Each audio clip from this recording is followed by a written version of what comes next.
Your project and how you got involved in your project? Well, let's see. I'm in search and rescue here in Coconino County, and I keep a blog about my personal experiences in SAR. And somehow the leader of the only search and rescue team in Nepal found my blog, and realizing that I'm not only a writer but in search and rescue also, I guess he figured I would be the right person to ask to come over to Nepal and write a book about them. So one night I got an email from, he's Dutch, his name's Ingo. 20 years ago he went to Nepal to start this team. So I got a message from him one night and said, you know, would you like to come to Nepal for a few months and get to know us and our stories and then write a book? So I was like, okay.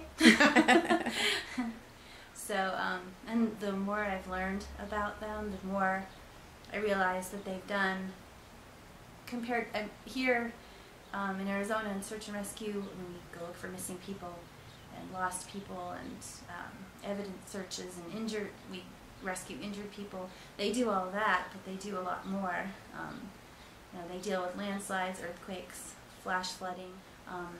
They have medical camps in remote villages that otherwise wouldn't get any medical care at all. Mm-hmm. And they've also started a really special school over there that doesn't adhere to the caste system that they have. Children who are considered untouchables, the low caste children, don't usually get an education. A lot of them become basically slaves. And this guy Ingo has rescued a lot of children from slavery, even prostitution, and educated these low caste children, and many of them are now adults. Mm-hmm. So, yeah, the more I've learned, the more. I'm leaving May 2nd, returning August 2nd, so I'll be there 3 months. And the proceeds from the book will go to that team. Mm-hmm. And I'm hoping that this book will bring a lot of attention to what they're doing over there. So maybe more people will want to support them.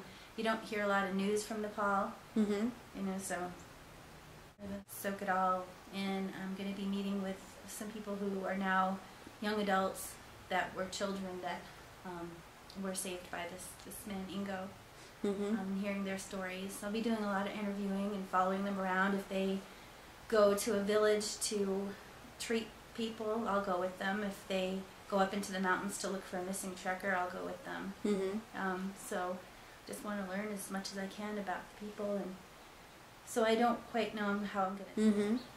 Well, it sounds like a lot of fun.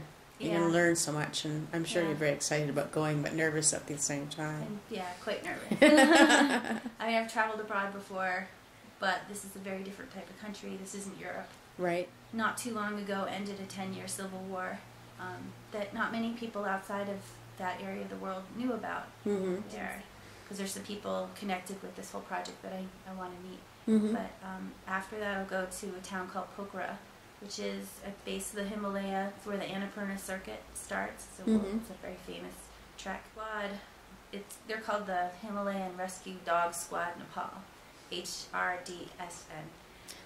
They have a headquarters in a remote area. It's called Shali Bazaar. Mm-hmm. They work with dogs a lot, so they have a dog breeding and training center there. Mm-hmm.